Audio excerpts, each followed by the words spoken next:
Una lengua para todos, y quisiera darle pie a que pueda presentar la profesora Sonia Toledo de la Pontificia Universidad Católica de Valparaíso. Hola a todas y a todos, buenas tardes, gracias por acompañarnos. Después de almuerzo no es fácil, así que agradecemos toda la mesa, la gentileza de cada uno de ustedes. Quiero muy brevemente agradecer a Natalia, a la Academia Chilena de la Lengua y a las universidades organizadoras de este, ¿qué puedo decir? Si hay que buscar un adjetivo, maravilloso evento. Me voy a permitir leer unas reflexiones para después dejar paso a mis colegas. El español se trata de una lengua hablada por muchas gentes en diversos países del mundo, señala nuestro querido Humberto López Morales en el texto Hacia dónde va nuestro idioma. La referencia pluralizada gentes ilustra la demolingüística actual del español, es la segunda lengua materna mundial y la cuarta en el cómputo global de hablantes. La relevancia de nuestra lengua, en una primera mirada, radica en el volumen de hablantes y territorios abarcados. Sin embargo, desde una mirada profunda, su robustez reside en constituirse en una trama de variedad lingüística, refiero a Soto Vergara, o voces dialectales múltiples y diversas. La voz realizada en lo colectivo, o como señala Cerrón Martínez, una sola lengua, pero plural. Me permito tomar un concepto de nuestro homenajeado que aparece en un excelente texto, La aventura del español en América, donde indica: el español es sobre todo en América un mosaico dialectal. Volumen y riqueza de nuestra lengua, aludido en palabras anteriores, comparecen en esta imagen de mosaico lingüístico. Este hace referencia a un todo estructurado, construido por piezas, las variedades lingüísticas, que lo constituyen y definen, un cuerpo cohesionado, no fragmentado, de partes por un todo. Ese todo da sentido a que el español se erija como un marcador identitario, tanto de la identidad individual como colectiva de los 600 millones de usuarios potenciales. Tomo del Observatorio Global del Español las cifras de este año, 2024. Más allá de estas significativas referencias que cada año entrega el Instituto Cervantes, hoy en día el realce del español es de reconocerse como un bien integrador para los países en donde es idioma oficial y un activo económico, reuso igual que tuvo decir capital económico, y cultural en aquellos contextos en los que su estudio y práctica es segunda lengua, lengua extranjera o lengua de herencia. Muchas veces nos vemos atrapados por justificar con cifras el vigor de nuestra lengua, pero solo bastaría detenernos en el interés que genera su estudio como lengua extranjera en importantes espacios territoriales no hispanoparlantes. El español ha jugado y juega un rol significativo en Brasil, un papel cada vez más fuerte en el Caribe no hispánico, es una realidad pujante en Estados Unidos y otros, por mencionar otras diásporas hispanoparlantes y otros espacios, como mencionó el profesor Moreno Fernández, Filipinas, Belice, Norte de África, etc. Una seña irrefutable de su vitalidad e identidad es el desarrollo que ha tenido estas últimas 3 décadas en América Latina el aprendizaje, certificación y formación en español lengua extranjera. Ese español, como otredad lingüística, cuenta en la actualidad con más de 24 millones de usuarios que la estudian como lengua extranjera, referencia al Observatorio Global del Español. No es un número menor, por lo que no se debe eclipsar su relevancia actual con argumentos simplificadores tales como el interés por la música latina, por la comida, el fútbol latinoamericano y otros rituales culturales, innegables, por cierto, su importancia, pero que atomizan el impacto internacional, social, cultural y educativo del español. López Morales habla del concepto de andadura, esta aventura, este transitar. Me quiero detener brevemente ahora en el caso de Chile y pensar en cómo el español se sitúa en la relación con la globalización y con la enseñanza como segunda lengua, tercera lengua, lengua extranjera, lengua de herencia. Y esto se puede visualizar, transitar en dos fenómenos. Uno, el movimiento migratorio de colectivo no hispanoparlante, que ya se habló en la mesa anterior, y la creciente movilidad estudiantil de hablantes no nativos en nuestro país, Estados Unidos y Europa principalmente. Nuevos contextos suponen nuevas realidades y nuevas prácticas. De ahí que estos dos territorios sociales y educativos han trazado un escenario de acción que ha perfilado el español como una lengua objeto, lengua de inserción, lengua intercultural, lengua transcultural. Arturo Pérez Reverte señala algo que es simple pero hermoso. Un idioma es de todos, es una memoria compartida. La migración haitiana supuso para nuestro país un desafío más complejo e intrincado que otras migraciones latinoamericanas o migraciones sur-sur, por el hecho de no ser una población hispanoparlantes con las consecuentes dificultades de integración sociolingüística, como habla Moreno Fernández, y participación en la sociocultura chilena. En una travesía improvisada en los inicios y luego más institucionalizada, caminamos en esta andadura, que tomo como concepto de nuestro homenajeado, caminamos como país desde el uso de traductores, estos intérpretes llamados facilitadores interculturales, pasando posteriormente por el valioso trabajo de voluntarios en un primer acercamiento a nuestra lengua y a los guiones o códigos culturales, para finalmente formalizar su enseñanza a través del trabajo del Ministerio de Educación y de muchas universidades que están aquí presentes.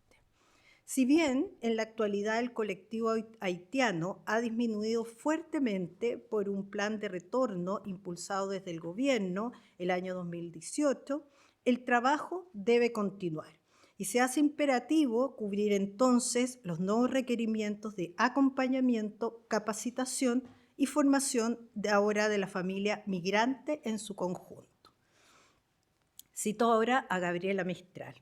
El aprendizaje de un idioma fue siempre una aventura fascinante, el mejor de todos los viajes y el llamado más leve y más penetrante que hacemos a las puertas ajenas. Puertas ajenas, entonces, alude a otro fenómeno a considerar en estos tiempos de la globalización, que es el aprendizaje del español como lengua extranjera por parte de estudiantes extranjeros. Chile se ha ido configurando poco a poco, pero de manera sostenida, en un destino académico valorado para la movilidad internacional, generando en las universidades nuevos discursos, narrativas y espacios dialógicos como parte de sus planes estratégicos. Cabe destacar que en la actualidad 11 universidades chilenas cuentan con programas o centros de español. No es un número tan grande, pero va en alza y es un proyecto país que tenemos pendiente también. Para Chile, esto también ha sido un transitar, desde casi exclusivamente la docencia y la certificación del español a un paso mayor, como es la formación de formadores y la investigación en diversas áreas del español como lengua extranjera, que sin duda es uno de los retos país. A modo de cierre, se puede señalar que el español como segunda lengua, lengua extranjera, tercera lengua, lengua de herencia, se configura en la actualidad como una lengua de inclusión, una lengua de aprendizaje, una lengua intercultural, y hago un guiño a la ponencia de Francisco Moreno, una lengua nodal, que me gustó mucho. Gracias. Muchas gracias a la profesora Toledo. Y le doy el pase también ahora al profesor Guillermo Soto, director de la Academia Chilena de la Lengua. Muchas gracias. Bueno, yo ya los saludé, así que no voy a seguir repitiendo los saludos, porque ya sigue una cosa un poco... Pero bueno, me voy a poner un poco ahora la camiseta de director de la Academia, porque claro, fuimos invitados a hablar sobre el español como una lengua para el mundo, y quisiera explorar un poco la relación que las academias han tenido y tienen actualmente, pero de manera mínima, ¿no? Y me para si es que me paso, ¿ya? En este carácter, digamos, transnacional, quizás podríamos también usar para ir, porque si es por poner todo en términos, no vamos a poner también transnacional, que tiene el español, ¿no? Que en distintos países, ¿ah? Países de habla hispánica, en la que efectivamente, como bien decía Francisco Moreno Fernández, el español no siempre es lengua oficial, y de hecho, como bien se veía al revisar, cuando hizo su exposición, en Chile por lo pronto no es lengua oficial, nosotros no tenemos una lengua oficial, y en mi memoria el único documento que tiene un carácter de este tipo es un decreto de 1927 del gobierno de Carlos Ibáñez del Campo, ¿no? del Ministerio de Educación, que establece que la ortografía que se va a usar en Chile va a ser la ortografía académica. Decreto cuya única justificación es la larga polémica que hubo, ¿no es cierto?, desde 1843 con respecto al sistema ortográfico que nosotros íbamos a ocupar. Historia hermosísima sobre la que escribió Lidia Contreras y bueno, otro tema para otro congreso. Entonces quisiera ver un poco de qué manera ha ido cambiando la relación de las academias entre sí, de qué manera ellas han incidido en, digamos, en los procesos de regulación y de normativización y de estandarización del español. Y quisiera partir recordando una anécdota no muy feliz, ¿no? Digamos, en la segunda mitad del siglo XIX, el eminente intelectual peruano Ricardo Palma fue nombrado académico correspondiente de la Real Academia Española, ¿no? Académico correspondiente porque porque lo que tenía que hacer era enviar correspondencia indicando las palabras que se hablaban en Perú, etcétera, ¿no? Y con ocasión del cuarto centenario del descubrimiento de América o del encuentro entre dos mundos o como se lo quiera llamar hoy, fue invitado él a España y de entre 1892 hasta marzo de 1893 él estuvo en Madrid y participó en plenarias de la Real Academia Española. La parte triste de la historia no es esta. La parte triste de la historia es que un entusiasta, Ricardo Palma, presentó centenares de voces americanas para su incorporación al diccionario. Y la respuesta de la Real Academia Española en ese momento fue básicamente negativa, lo que provocó, por supuesto, una gran desazón en Ricardo Palma. Algunas pocas le habrán aceptado, pero en general hubo un rechazo muy amplio a las propuestas que él había hecho de voces americanas. Lo que quiero decir ahora es que mucha agua ha pasado bajo el puente y la situación que vivimos en la actualidad es muy distinta de aquella que él vivió. A fines del siglo XIX todavía las academias americanas eran más un proyecto que una realidad. La Academia Chilena, por ejemplo, fue fundada en 1885, pero en realidad prácticamente no pasó absolutamente nada con ella, ¿no? A propósito de esto, también una pequeña acotación. Nuestro primer director fue José Victorino Lastarria. Y cualquiera que sepa un poco de la historia de Chile sabrá que el joven José Victorino Lastarria escribió una historia de Chile donde los españoles eran algo parecido al demonio, del que debíamos liberarnos. Historia que fue fuertemente criticada por Andrés Bello. Y de hecho, para cualquiera que quiera estudiar la historia de la historia en Chile, ¿no es cierto?, se trata de un capítulo del que uno no puede prescindir. Es decir, el texto de historia, el texto propuesto por José Victorino Lastarria, que ahora no estoy tan seguro de que sea una historia, pero fue, digamos, un ensayo sobre la historia de Chile, y la respuesta que dio Andrés Bello a este texto, justamente planteándole, recriminándole a Lastarria que era muy ideológico y que lo que tenía que hacer la historia era fijarse en las cosas primero, detallar lo que había ocurrido, etcétera, y luego llegaremos a este punto, ¿no? Pero ese mismo Lastarria que muy en la línea quizás... Lastarria fue discípulo de José Joaquín de Mora. Yo creo que ahí uno puede entender un poco algunas cosas. Ese mismo Lastarria finalmente termina siendo nombrado académico correspondiente de la Real Academia Española y luego termina siendo la persona que dirige y que se encarga de organizar la Academia Chilena de la Lengua. Sin embargo, como bien digo, la Academia Chilena no tuvo muchas actividades. Luego vino la Guerra Civil del 91, así que menos todavía. Y las academias en general, las academias americanas, comenzaron a funcionar después de un famoso viaje que hizo por América a Menéndez Pidal. justamente para reactivar o activar las academias. Y poco a poco lo que ha ido ocurriendo es que ha ido incrementándose el papel que las academias americanas cumplen en las obras que tienen por fin la normativización, la estandarización del español. ¿Ah? Y traigo esto a colación porque justamente una figura clave en este proceso ha sido la figura de Humberto López Morales, ¿no es cierto? Desde la fundación de ASALH en la década de 1950, luego pronto, como bien digo, en la década de los 90, él pasó a ser, ¿no es cierto?, el secretario general de ASALH, que es digamos, el cargo elegido por los pares. Esto es importante destacarlo, ¿no? Porque el presidente de ASALH lo es por derecho propio. Siempre es el director de la Real Academia Española, por solera, diríamos uno, ¿no? Pero siempre lo es él. Pero quien es electo por los pares es justamente el secretario general, que en este caso fue durante 15 años Humberto López Morales. Y él junto con otros académicos, entre ellos un papel vital, Víctor García de la Concha, que fue director de la Academia Española, de la Real Academia mucho tiempo, y también nuestro querido don Alfredo Matus, ¿no?, quien ha tenido bastante dificultad de venir por una enfermedad familiar, que no lo afecta a él, pero sí a familiares de los que tiene que hacerse cargo, no podía estar con nosotros.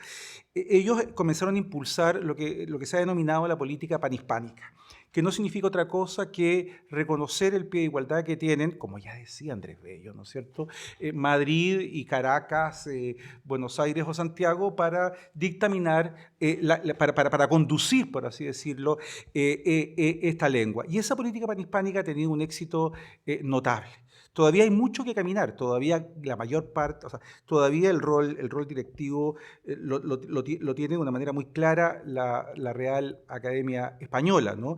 No solo por tradición, sino que también porque cuenta con una enorme cantidad de lingüistas espléndidos, con fondos estatales que le permiten también investigar. O sea, no es solo una cuestión, digamos, de tradición, ni es tan solo una cuestión, digamos, de imperio, como alguno podría pensar, sino que también es una cuestión bastante objetiva. O sea, allí hay mayor, y ahí volvemos a la palabra capital humano, para poder desarrollar las investigaciones y los trabajos que son necesarios justamente en estos procesos de estandarización. Sin embargo, crecientemente las academias americanas han ido incrementando su participación en estos procesos. Hoy, todas las obras académicas son obras consensuadas por todas las academias. El diccionario y cada una de las ediciones del diccionario y cada una de las versiones de ediciones del diccionario, porque el diccionario de la lengua española va incorporando, modificando o excluyendo términos anualmente. O sea, todos los años el diccionario académico, ¿no es cierto?, hace adiciones, supresiones y también modificaciones de acepciones. Y estas supresiones, adiciones o modificaciones de acepciones son todas visadas por todas las academias de la lengua española. Este cambio es un cambio, digamos, en el modo de operar de lo que yo llamaría hoy día algo así como la red académica, ya que estamos de moda, ¿no es cierto?, con estos nodos que la configuran, ¿no?, la red académica verdaderamente, ¿no?, en la que, claro, hay un nodo central, pero estos otros nodos participan cada vez más, ¿no? Así bien entre nosotros, para que no salga de acá, ¿no?, en realidad hay algunos que participan mucho más y es bastante explicable. O sea, qué sé yo, el peso de la Academia Mexicana de la Lengua, que es una cosa que es muy atendible, ¿no? Uno comprende inmediatamente el peso que tiene, qué sé yo, el peso histórico que tiene la Academia Colombiana, por ejemplo, también. O sea, uno puede entenderlo, ¿no? Nosotros, en gran medida, la Academia Chilena, un poco giramos el cheque a favor que nos dio don Andrés, pero en el fondo hay distintos pesos, algunas más que otras. Eso es así, pero se ha ido incrementando fuertemente. Y quiero concluir, para no extenderme mayormente, que este cambio, que uno diría que es un cambio en el modo de funcionamiento, descansa también en un cambio en la concepción que tenemos de la lengua. Y eso me parece que es central. Y ese cambio en la concepción, acompañando a este otro cambio del modo de organizar, debe mucho a Humberto López Morales. porque en él esos dos cambios se dieron juntos. O sea, él entendía que no era posible hacer, o sea, en el fondo que las dos cosas iban juntas. Había que tener una nueva manera de ver la lengua, y que esa nueva manera de ver la lengua debía proyectarse en una nueva manera de trabajar la estandarización, la normativización de esta lengua. Y esa nueva manera se bautizó en su momento un nombre que competirán. Habrá competencia respecto de quién fue el primero que lo dijo, pero digamos que participaron en ahí Víctor García de la Concha, Humberto López Morales, don Alfredo Matus, varias personas y probablemente muchos otros que yo ahora no nombro simplemente por mi desconocimiento, pero ese fue el nombre que se puso, ¿no? En el fondo el nombre que se puso fue esto de la concepción panhispánica de la lengua. Es decir, todos los países hispanoamericanos son responsables del devenir de la lengua española y deben participar y colaborar en los procesos de normativización y de estandarización, que son procesos fundamentales por los cuales existen las academias, que contra lo que algunos podrían pensar no tienen nada de medieval, porque más medievales las academias, porque son básicamente un producto de la Ilustración, o sea, son un producto evidente de los procesos de ilustración.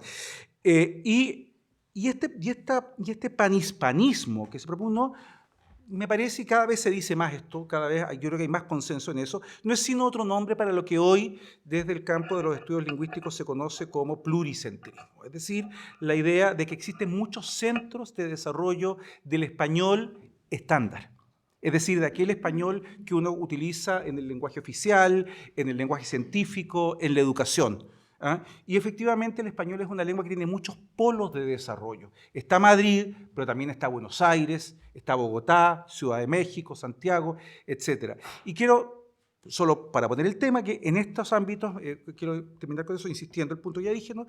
La labor de Humberto López Morales fue una labor no solo fundamental, sino que imprescindible en todo el sentido que tiene esa palabra. Gracias. Muchísimas gracias al director de la Academia Chilena de la Lengua, profesor Guillermo Soto. Y ahora le doy la palabra al profesor Siegfried Muñoz de la Universidad de Playa Ancha y posteriormente tenemos un espacio de conversación.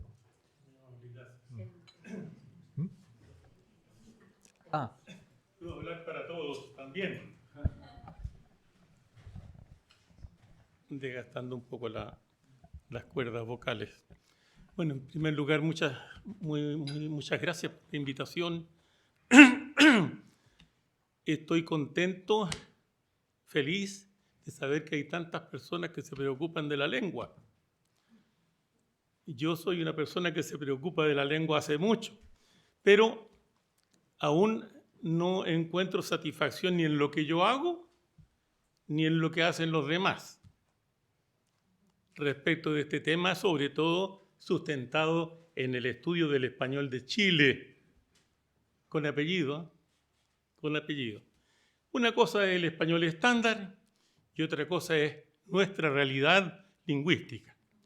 Si nos remitimos al pasado, vamos a concluir que los lingüistas del siglo XIX ni siquiera sabían cuál era el objeto de estudio de la lingüística y estudiaban el emparentamiento entre las lenguas, esa famosa lingüística comparada, diacrónica, etc. Con el advenimiento de Saussure, con su último curso dictado en Ginebra en 1906, sus discípulos tuvieron la brillante idea de publicar los apuntes de clase en el famoso libro que determina los inicios de la lingüística moderna, como es el curso de lingüística general. Albricias, diría Mio Cid, ¿no? Albricias Albarfáñez. El tema es que la lingüística, con Saussure, en su teoría del lenguaje, comenzó con un error tremendo, horrendo, que la lengua era un sistema totalmente homogéneo. Y si es un sistema, es un todo compuesto de partes, donde cada una de las partes es imprescindible para el funcionamiento del todo, que se llama lengua.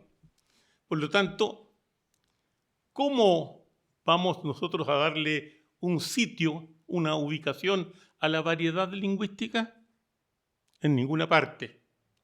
Pasan 57 años y el señor Chomsky publica Sintaxis estructural y comete el mismo error de sentir que la lengua era un sistema abstracto. Tuvo que aparecer entre medio Eugenio Coserio para decirnos, señores, la realidad del lenguaje, que el lenguaje es una facultad humana inherente al ser humano, biológica y genéticamente, y que es multiforme y heteróclito el lenguaje. Entonces, ¿cómo lo voy a estudiar si es tan multiforme y tan heteróclito? De una manera muy simple. Tiene que tomar uno de sus componentes, la lengua o el habla. ¿Y qué es lo más unitario? La lengua como sistema. Y cae Chomsky con dos conjeturas totalmente falaces, como que existe una comunidad lingüística del todo homogénea y un hablante oyente ideal. Mira qué mentira más grande, pero no importa. Se puede conjeturar, hipotetizar para elaborar una teoría con el conjunto, ¿no es cierto?, de hipótesis que corresponda y darle coherencia. Eso.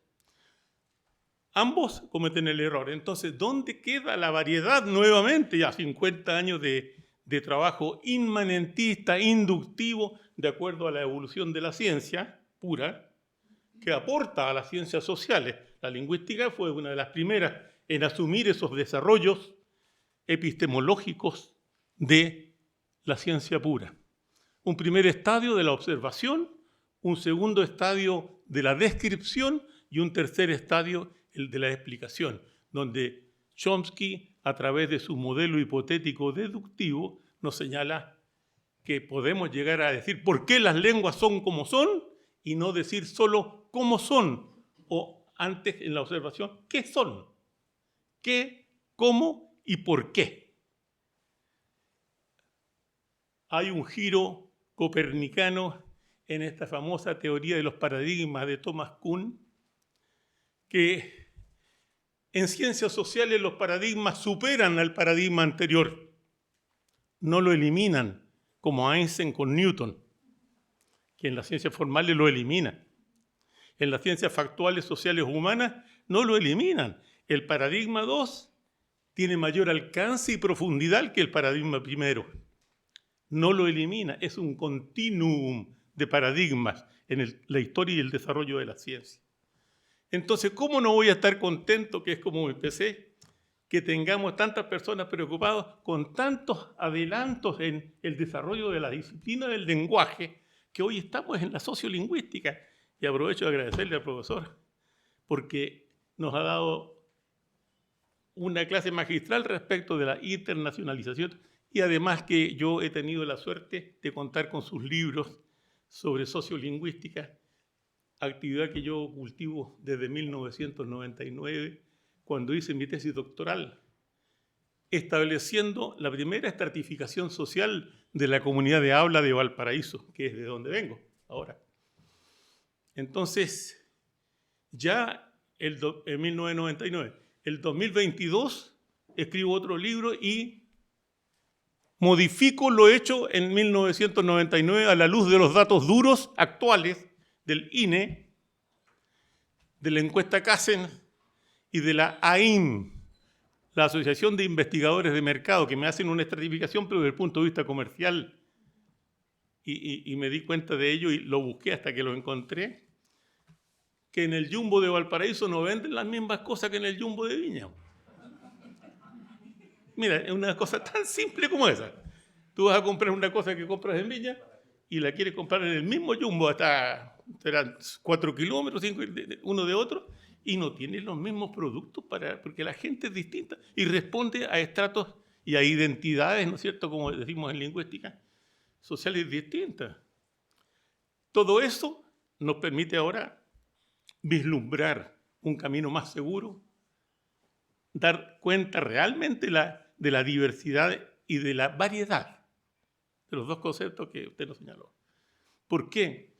Porque ya no tengo que estudiar semánticamente por ejemplo, los significados referenciales en el plano léxico de las lenguas, sino que puedo ahora estudiar los significados sociales de los signos lingüísticos. Albricias nuevamente, estamos muy contentos. Entonces ahora paso a la segunda partecita antes de cortarla, que es muy cortita. Estamos atrasados, yo sé. La segunda parte dice relación con el español de Chile.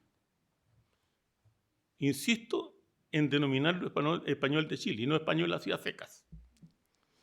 No hay ningún tipo de manual que yo conozca que regule no la norma estándar culta ejemplar de la lengua española de Chile, sino que regule, así como el diccionario oficial de la Real Academia Española, la gramática de la lengua española del RAE, así como eso, no hay manuales que regulen las formas coloquiales del uso del español que usan el 100% de los chilenos.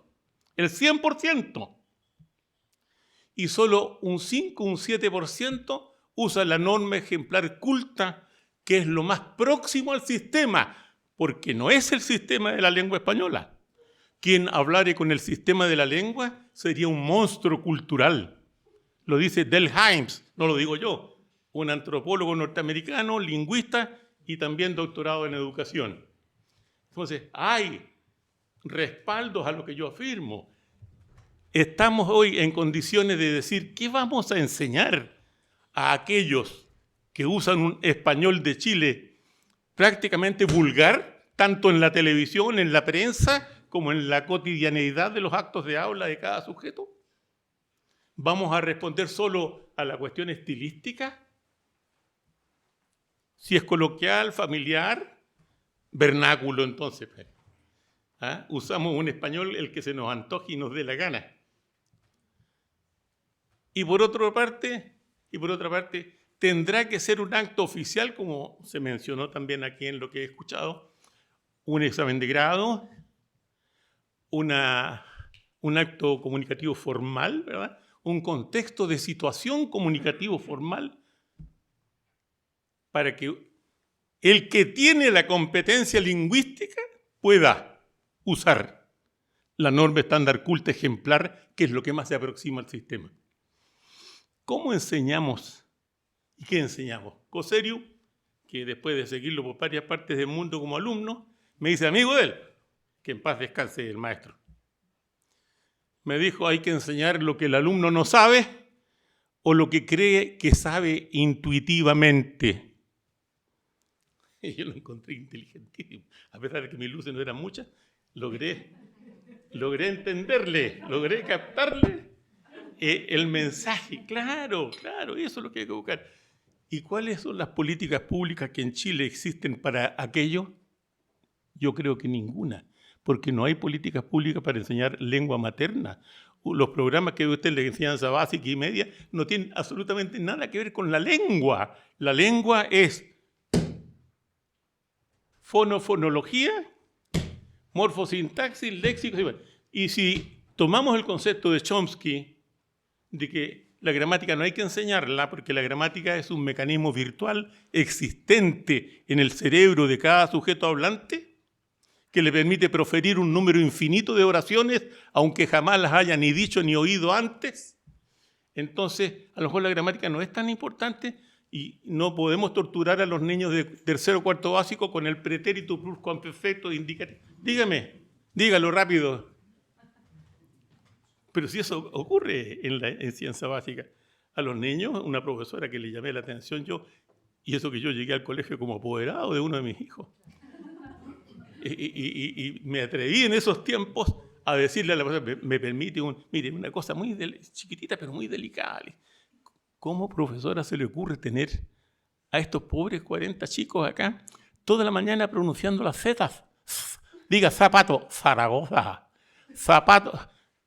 Vaya, le dije yo, si aquí ni su abuelita, ni su tía, ni su profesor, ni su hermano, nadie la va a pronunciar. ¿Dónde tiene el modelo para poder, de alguna manera, adjudicarse ese fonema dentro del repertorio y el sistema fonológico del español de Chile? Si no existe, no va. Así como la S en su posición de cero fonético, relajamiento o aspiración laringea, ¿Quién dice hasta mañana? Ninguno de los que estamos aquí sentados. Decimos hasta mañana o hasta mañana o decimos hasta mañana. Gracias, hasta ahí lo dejo para seguir conversando. Muy amable. Gracias.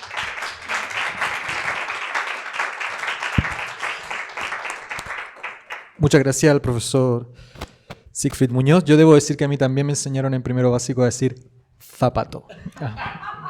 Sí. Cosa que nunca apliqué muchísimo. Tenemos en realidad unos 10 minutos, no 7 porque empezamos un poquito más tarde, así que no me quiten, no me quiten minutos, por favor. Tengo una pregunta para cada uno. Una pregunta para la profesora Toledo respecto a la enseñanza del español como lengua extranjera. ¿Cómo se lleva la tensión entre enseñar una lengua estándar que le sirva a la persona para poder hablar en todo el mundo hispanohablante y también las variedades únicas del español, por ejemplo, en nuestro caso de Chile? ¿Cómo se suele hacer? Y aprovecho de hacer las preguntas a los tres. Para el director, profesor Soto. ¿Aquí tengo un lápiz también? Sí.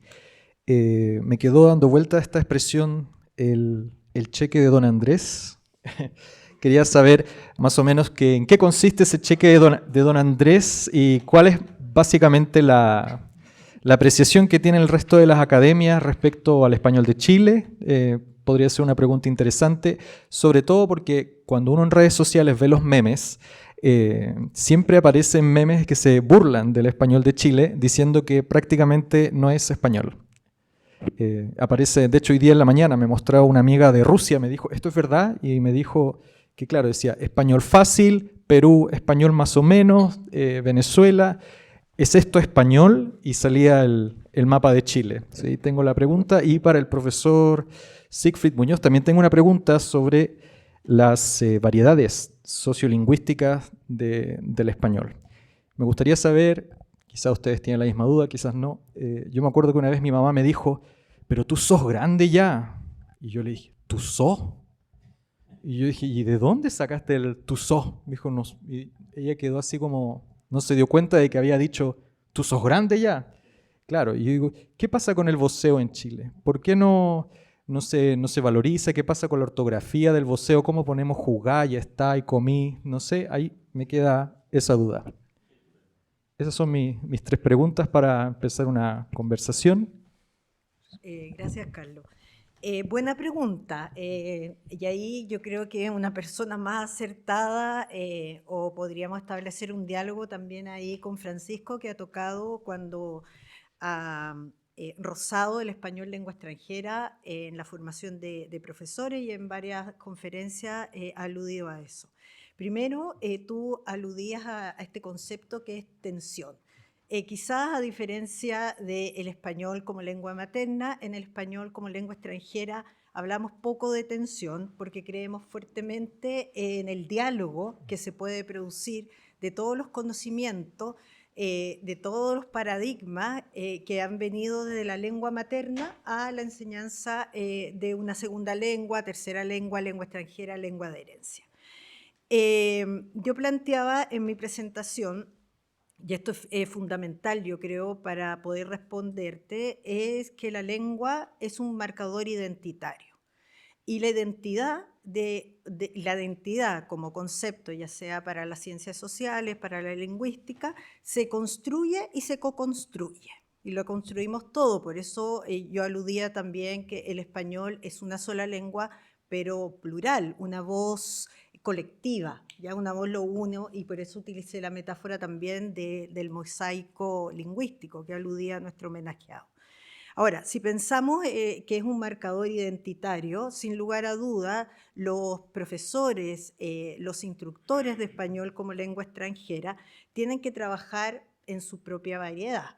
Es decir, hablábamos a la hora del almuerzo de este concepto que era ser presumida. Nosotros presumimos de todos los rasgos identitarios, lingüísticos, culturales que tiene nuestro propio español de Chile, en el caso de los que enseñamos en contexto de inmersión. Pero hay que reconocer que una formación sólida, ¿ya? Y de estos tiempos, podríamos decir, esta lengua nodal que nos había gustado tanto, en vez de pluricéntrico deberíamos decirle plurinodal, ¿sí? Es que hay que conocer los profesores tienen que conocer y dar a conocer en sus manuales, en sus clases, todas las variedades lingüísticas posibles, ¿ya? Si estamos hablando que la lengua es un marcador identitario, es una seña del diálogo entre un yo y esta otredad, que es el aprendizaje, esta lengua objeto, tenemos que enseñar de nuestra propia variedad, como señalaba, pero sin lugar a dudas hay que hacer, no quiero ocupar la palabra guiños porque quizás es muy menor, pero hay que hacer un diálogo con las otras variedades para pensar que la lengua, su riqueza está en lo que se ha utilizado tanto como eslogan, en la unidad, en la diversidad. ¿Ya? ¿Qué significa eso? Que en el momento de que un estudiante está en contexto de inmersión, no solo tiene que conocer nuestros guiones, rituales, códigos culturales, sino que códigos culturales son códigos lingüísticos también. Sabemos que hay un diálogo virtuoso entre los dos conceptos, pero conocer variedades que, no quiero decir que son prioritarias, pero en términos de volumen de hablante son importantes, creo que enriquecen más que dificultan la enseñanza del español como lengua extranjera. Muchas gracias. Te contesté. Sí, espero. sí, claro. Sí. Muchas gracias, profesor. Gracias, espero que mi memoria de corto plazo funcione bien y recuerde la pregunta. El cheque, sobre el cheque. lo del cheque de Andrés Bello, sí, simplemente yo quisiera señalar algunas poquitas, nada más que voy a responder con imágenes y metáforas porque tenemos poco tiempo, así que me voy a apoyar en imágenes y metáforas. Y la primera imagen que quiero poner es que en el jardín del edificio de la Real Academia Española hay una sola estatua, y esa única estatua es la estatua de Andrés Bello. Entonces, cuando hablo del cheque de Andrés Bello, creo que con eso ya se entiende. Ahora, pasando a otro tema, a la cuestión esta del español de Chile. Mira, hay un filósofo, digamos, conocido, no lo voy a citar ahora, usaba una imagen muy, muy bonita en que decía que las lenguas, no hacía la distinción románica entre lengua y lenguaje, pero voy a decir yo las lenguas. Las lenguas son como ciudades. En una ciudad tú tienes el barrio cívico, tienes el barrio bohemio, tienes los suburbios, y cada uno de esos lugares tiene una realidad distinta. Y con la lengua pasa algo parecido. Está el barrio cívico de la lengua, donde te preocupa mucho la claridad de la que hablaba Claudia Poblete, porque es el lenguaje del Estado, de la administración pública, de la educación, ese tipo de lenguaje que vamos a encontrar en el barrio cívico. Pero luego tienes el lenguaje que ocupas en la familia, en la casa, y te vas a los suburbios, a los barrios, el lenguaje que vas a ocupar cuando estás en una fiesta, y ahí te vas acá en Santiago, tirás, no sé, a Bellavista, o a cualquiera de estos barrios, al barrio Italia, a gozar de la vida. Y claro, cada uno de estos barrios es un poco distinto, y lo mismo ocurre con la lengua. Y cada hablante maneja estos distintos registros, y es capaz de moverse en ellos con muchísima libertad, con muchísima libertad. De hecho, el movimiento es mucho más profundo, ni siquiera muchas veces es un movimiento que se da al interior de la lengua, se puede dar entre lenguas.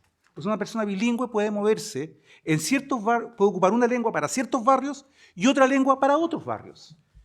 En ese sentido, lo primero que quisiera decir es eso, o sea, no hay que pensar que el preocuparse por una variedad de lengua implica despreocuparse por otra, porque hay distintas funciones que la lengua cumple y cada una de ellas tendrá su lugar y su momento, y habrá también hibridaciones entre ellas, movimientos movimientos, ¿no es cierto?, movimientos del barrio bohemio hacia el barrio cívico, y entonces llegan formas de hablar, etc. Eso ocurre siempre, ¿no? Eso siempre ocurre, pero existen estas diferencias.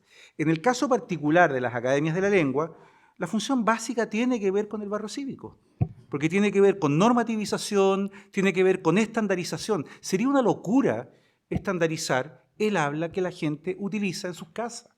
Porque justamente se trata de que tú no la puedes estandarizar, porque es el habla que las personas ocupan en su casa y no quieren que venga alguien a decirle cómo tienen que hablar. O sea, imagínate que ya alguien llegara a tu casa y dijera, en realidad tú cuando estás comiendo con tus amigos y estás en una fiesta, en un asado, como decimos nosotros, tienes que hablar de esta manera, de esta otra, de esta otra. O sea, tú lo mandas a freír monos, ¿no? Inmediatamente, porque cómo se está metiendo en tu vida privada. Entonces, no, lo que hace la academia es preocuparse del lenguaje que dice relación con la esfera de lo público. La normativización tiene que ver fundamentalmente con la variedad estándar y con las variedades estándares, porque tampoco existe una variedad estándar del español. Es decir, el estándar que se ocupa en los argentinos, en la variedad estándar del español argentino, tú ocupas expresiones que no se ocupan en la variedad estándar del español de Chile.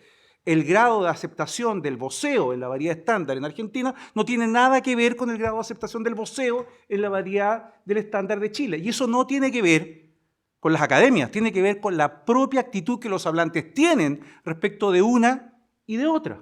O sea, en ese sentido, por eso el español es lengua pluricéntrica o plurinodal.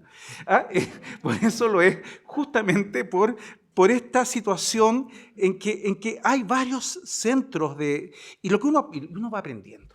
¿Te fijas? Uno sabe que este artículo que uno está leyendo científico fue escrito en Argentina y uno lo reconoce, ¿te fijas o no? Porque, por ejemplo, nosotros decimos cualquier persona, no cualquiera persona, pero no en todas las variedades españolas es cualquier persona, y no en todas las variedades cultas del español es cualquier persona. Sí, eso es lo interesante, o estándares, digamos, mejor para no usar culto, porque culto es un término en realidad que yo creo que deberíamos dejar de usar, porque la lengua siempre es cultura, por lo tanto, toda forma es culta en el sentido estricto de la palabra, pero sí la variedad estándar. Entonces lo que yo diría un poco es eso, o sea, el papel básico de las academias tiene que ver con lo normativo, con la estandarización, y colabora también en el conocimiento de la lengua, en el estudio de las otras variedades, colabora, pero ahí para eso también están las universidades. O sea, en la universidad tenemos espléndidos lingüistas que pueden ir describiendo el español, bueno, como nuestro querido Siegfried, que tiene, ¿no es cierto?, todo un historial, ¿no es cierto?, en el buen sentido de la palabra, investigando el español de Valparaíso, ¿no? Entonces, tiene una trayectoria en ese punto, ¿no? Pero yo diría básicamente eso. Yo partir reconociendo la diversidad, la variedad y un poco ese punto. Hasta allí mi respuesta. Gracias. Muchas gracias. Muy amable. Bueno, la verdad es que yo me sorprendo cada vez más con lo que se dice. Y no es que yo sea polémico, no quiero ser polémico. Pero no hace 10 o 12 años atrás leía en La Tercera, El Mercurio y algunos otros periódicos, diarios, digamos que de circulación nacional, acerca de una preocupación de los periodistas que hacían esos reportajes en relación con la pobreza léxica de los estudiantes de la enseñanza universitaria. No hablemos de los básicos de los medios, universitaria, que aplicada a las pruebas de evaluación, solo el 37% logró la media de aprobación en comprensión lectora y en producción de textos. Entonces yo me empecé a preguntar por qué en esa época. Y eso dio pie a que yo pudiera escribir un libro que se llama Fundamentos Lingüísticos para la Enseñanza de la Lengua Materna. Y guiado, por supuesto, por la gente que piensa, yo solamente soy un tipo práctico que toma esto y hago mis cosas. Pero tomé el pensamiento de Coserio, Eugenio Coserio, y me dice Coserio, ¿sabe que Saussure estaba equivocado en dicotomizar la realidad del lenguaje en lengua y habla? Tenía que ser tricotómica la mirada. Sistema, norma y habla. El sistema, el conjunto de las oposiciones funcionales, nada más. Es una abstracción teórica con un principio de orden, como un principio de orden. La norma, que la define como el conjunto de los modos tradicionales con los que una comunidad lingüística usa el sistema. Por lo tanto, Chile es una comunidad lingüística, aunque la estemos mirando en este rato geográficamente, porque aún no tenemos los descriptores sociolingüísticos para decir efectivamente es una comunidad lingüística en el sentido serio de la palabra. Pero antes, cuando se hacía dialectología, decíamos que Chile era una comunidad lingüística, sin el concepto de comunidad lingüística, que es sociolingüístico, y me lo enseñó Humberto López Morales cuando lo seguía yo para aprender. Entonces, la pregunta que yo me hago, ¿cómo yo voy a poder enseñar lengua materna si no conozco la norma lingüística nacional, regional o local de Valparaíso? Entonces, Valparaíso es una comunidad lingüística entonces. Por lo tanto, una comunidad de habla, donde la cultura, que la lengua es el espejo de la cultura, según Edward Sapir, el famoso antropólogo norteamericano, entonces, todo aquello que yo diga y que tenga en el plano de las conceptualizaciones, en el lexicón previo, en la capacidad mnemónica que yo tengo en mi cerebro, con todos los registros pasivos que he aprendido a través de mi desarrollo sociocultural, bien digo, o de mi exposición a un conjunto de variables sociodemográficas que me formaron. Yo tengo una energía, una capacidad, tengo dinamis, una actividad o esa potencia hecha actividad para tener un ergon, que sería un producto. Y el producto se llama Siegfried. Y Siegfried habla así, y Siegfried tiene este conocimiento de la lengua, esta competencia lingüística, esta competencia sociolingüística. Ahora, mi pregunta es, y eso la hago a todos los que quieren pegarme más rato, pero no importa. La pregunta es, ¿cómo yo hago que la gente pueda usar la norma ejemplar culta de la lengua, la que está estandarizada, ¿no? Si tiene una competencia lingüística de 300 palabras y no es capaz de inferir ni de deducir nada de ningún texto, como esos 30% aprobados y el 70% de los alumnos que entraron al primer año de la Universidad de Chile, que eran 3.000 y tantos ese año, no fueron capaces de satisfactoriamente rendir la prueba de comprensión lectora y de producción de texto. Entonces, ¿hay una carencia? Por supuesto que sí. Estamos preocupados de la inclusión, de los inmigrantes, todo lo que ustedes han dicho que es re importante. Pero hay otra cosa que es de la casa y que es de nosotros mismos, que también es importante. Es lo que yo planteo. ¿Cómo lo hacemos? ¿Cómo motivamos a un Estado de Chile a que tenga políticas públicas que promuevan realmente, más que el aprendizaje de la lengua de los haitianos, qué sé yo, que aprendamos nuestra lengua y que tengamos una competencia lingüística que nos permita ejercer actos lingüísticos apropiados de acuerdo a lo que se ha llamado estandarización? Oye, ¿no han visto ustedes algunos locutores de la televisión que llegan a dar pena y asco como hablan? Porque yo tengo el oído selectivo, lamentablemente, con 50 años de estar cultivando este asunto de la lingüística y el lenguaje, tengo oído aséptico. Y lamentablemente, yo miro una hoja y mira, 8 falta ortografía al tiro. Porque es de formación profesional también. Estimada Cintia Castillo, acabo de terminar, gracias. Sí, muchas gracias, que no quería Perdón. El voceo. El voceo, que era la pregunta, ¿no? Sí, pero bueno, era No, pero importante. El voceo es una señal de amistad y de afecto en Argentina. El voceo pronominal, con el uso del pronombre vos. Aquí es considerado despectivo en su uso. Entonces el chileno, que es muy ingenioso y creativo con el lenguaje, inventó el voceo paradigmático. El voceo paradigmático es tratar de voz al interlocutor a través de la conjugación verbal. ¿Para dónde vais? ¿Para dónde vais vos? Pues no es usted. ¿Qué es lo que querís? ¿Qué tenís? ¿Me convidáis un pucho? Etcétera. Gracias. Muchas gracias, profesor. Sí. Pero se escucha igual. Perdón. Ya, no quiero faltar a las normas. Sí. Muchas gracias al profesor Siegfried Muñoz, a la profesora Sonia Toledo y al director de la Academia Chilena de la Lengua, profesor Guillermo Soto, por esta mesa y también a todos ustedes por la oportunidad. Muchas gracias.